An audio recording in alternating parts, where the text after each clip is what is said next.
আলহামদুলিল্লাহ বললে নেকি হবে না গুনাহ হবে গো? জোরে বলেন, কথা বলবেন। এই কিছুদিন আগে আমি বাংলাদেশের রংপুরে ওয়াজ করলাম। বাংলাদেশের শ্রোতারা বক্তাকে গরম করে রাখে, এত কথা বলে। আর আমাদের নদিয়া মুর্শিদাবাদ ভারতবর্ষের বুকে ওয়াজ করতে গেলে ইয়ারা বাড়ি থেকে নিয়াত করে আসে, যা হয়ে যায় হবে, কথা আমরা বলবো না। সুবহানাল্লাহ বললে যদি নেকি হয়, আলহামদুলিল্লাহ বললে যদি নেকি হয়। এজন্য বাবা একটু কথা বলবেন, একবার তাকবীর দেন তো, নারায়ে তাকবীর।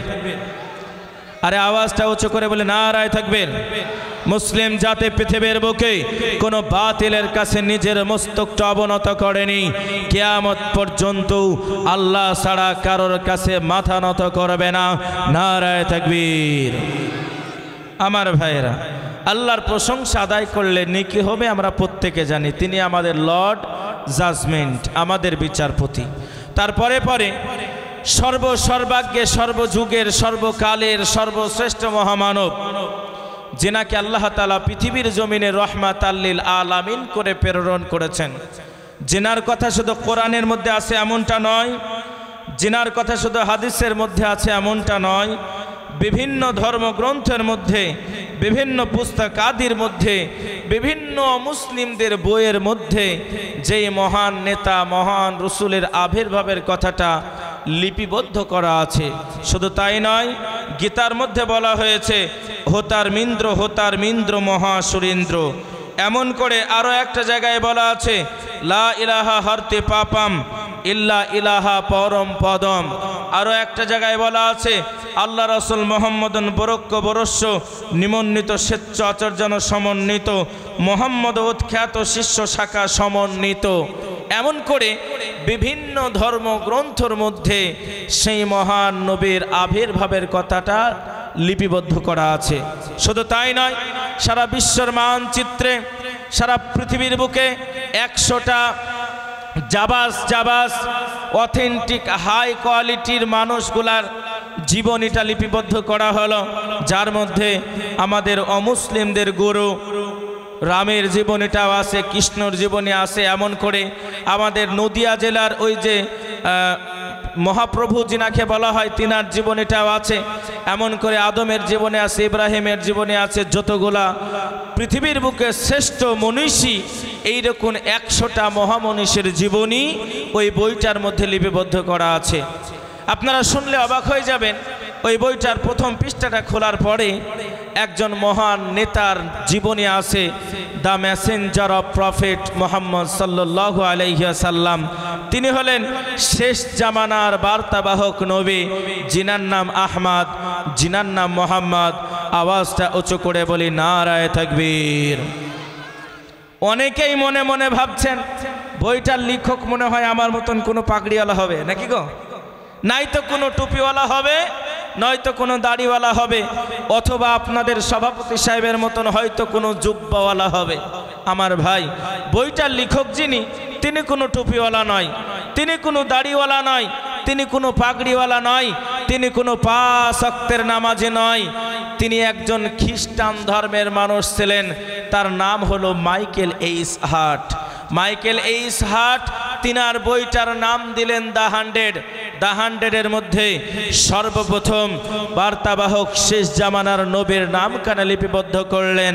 আওয়াজটাকে উঁচু করে বলে নারায়ে তাকবীর।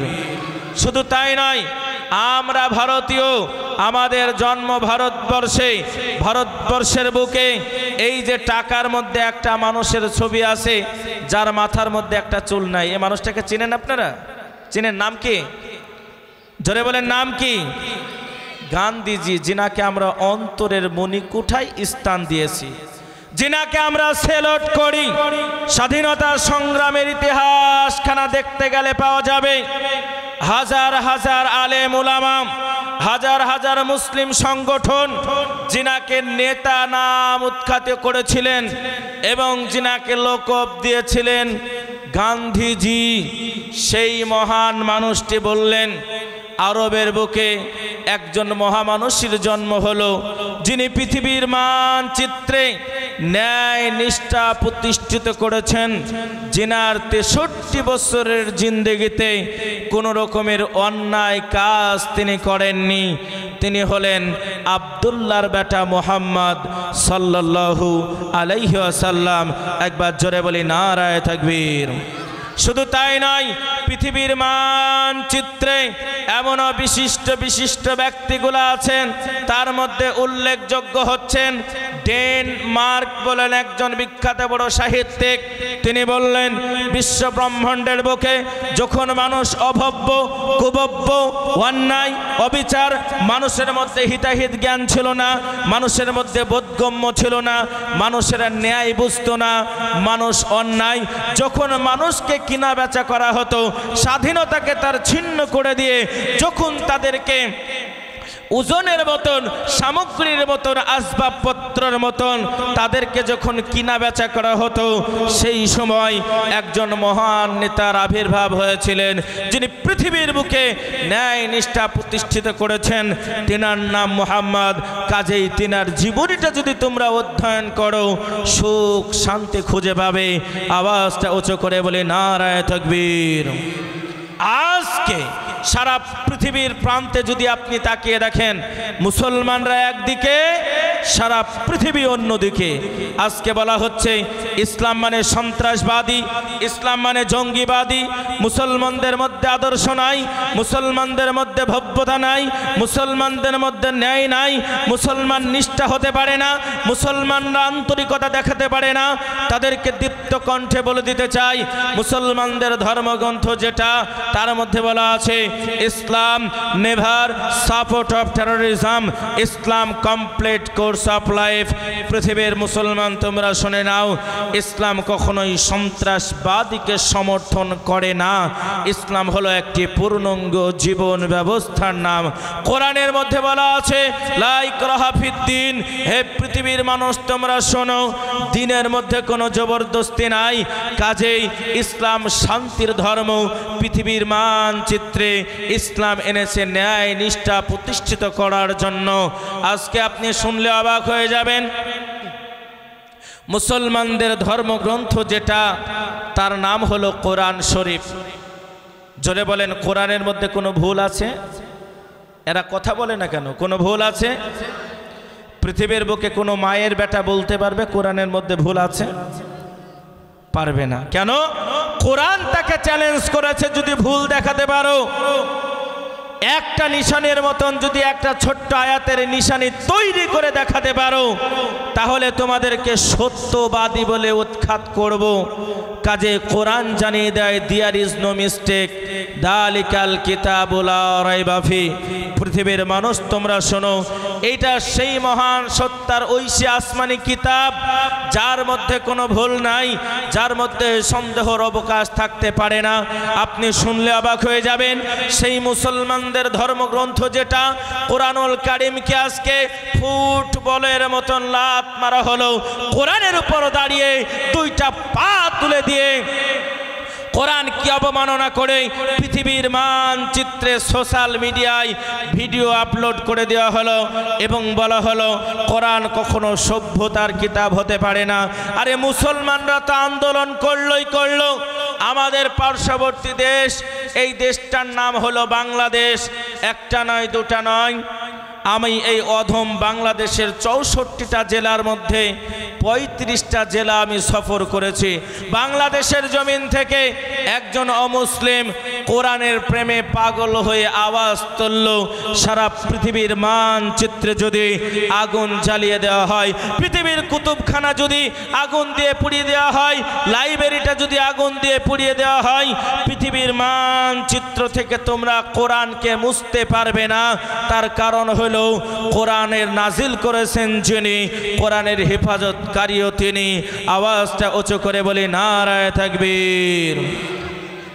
আপনারা শুনলে অবাক হয়ে যাবেন, যখন ফিলিস্তিনের সঙ্গে ইসরায়েলের যুদ্ধ লেগে গেল, আহারে আজকে আপনি কি ধরনের মুসলমান? আপনার লজ্জা হয় না? আপনার ঘৃণা হয় না? আপনার হিতাহিত জ্ঞান নাই? আপনার মানবতা নাই। আপনাকেই বলছি, যখন মুয়াজ্জিন আজান দেয়, চায়ের দোকানে আপনি আড্ডা দেন আর বলেন ফিলিস্তিনের নিরীহ মুসলমানগুলাকে মেরে দিল। আমার ভাইয়েরা, ইসরায়েলের ক্যাডার বাহিনী একটা মিসাইল ছড়ল, গাজার একটা কুতুবখানা, একটা লাইব্রেরির উপরে সেই আপনার গুলিটা গিয়ে পড়লো, মিসাইলটা গিয়ে পড়লো। ওয়াল্লাহি, আল্লাহর কসম করে বলছি, সেখানে অনেক ধর্মগ্রন্থ ছিল, সেখানে অনেক পুস্তকাদি ছিল, সেখানে হাদিসের কিতাব আছে, সেখানে ফিকহের কিতাব আছে, তাফসিরের কিতাব আছে, বিভিন্ন রকমের ইসলামী শরীয়তের কিতাব আছে। সেখানে মহাগ্রন্থ কালামে হাকিম স্পষ্ট আকারে সেই গ্রন্থগারের মধ্যে ছিল। যখন সেখানে হামলা করা হলো, চূর্ণ বিচূর্ণ হয়ে গেল, ধুধু মাটির সঙ্গে মিশে গেল। লাইব্রেরিটা যখন খনন করা হয়, দেখা হয়, তারা বলে হায় রে, আমাদের ইন্টারন্যাশনাল লাইব্রেরির উপরে বেঈমানরা হামলা চালালো, আমাদের অন্তরটা মানলো না। তারা চলে গেল লাইব্রেরির নিকটবর্তী স্থানে, সেখানে গিয়ে ইটগুলাকে সরাই, পাহাড়গুলাকে সরাই, পাথরগুলাকে সরাই, সমস্ত বইগুলি পুড়ে চূর্ণ বিচূর্ণ হয়ে গিয়েছে। মহাগ্রন্থ কালামে হাকিমের প্রথম পৃষ্ঠাটা পুড়ে গিয়েছে, দ্বিতীয় পৃষ্ঠাটা পুড়ে গিয়েছে, যেখান থেকে কোরআন শুরু হয়েছে বিসমিল্লাহির রহমানির রহিম আলহামদুলিল্লাহ রাব্বিল আলামিন থেকে মিনাল জিন্নাতি ওয়ান নাস পর্যন্ত একটাও অক্ষর, একটাও পৃষ্ঠা, একটাও কিছু, যতগুলা কোরআন ছিল একবারে বিসমিল্লাহ থেকে নাস পর্যন্ত একটা অক্ষরেরও ক্ষতি হয়নি। আওয়াজটা উঁচু করে বলে নারায়ে তাকবীর। আজকে যে বা যারা বলে ভারতবর্ষের জমিনে মুসলমানদের দাড়ি ধরিয়ে মারব টান, চলে যাবে আফগানিস্তান, চলে যাবে পাকিস্তান, চলে যাবে নেদারল্যান্ড, তাদেরকে দীপ্ত কণ্ঠে বলে দিতে চাই, এই শুনে নাও, তোমাকেই বলছি, আমার আওয়াজ তুমি শুনতে পাচ্ছ।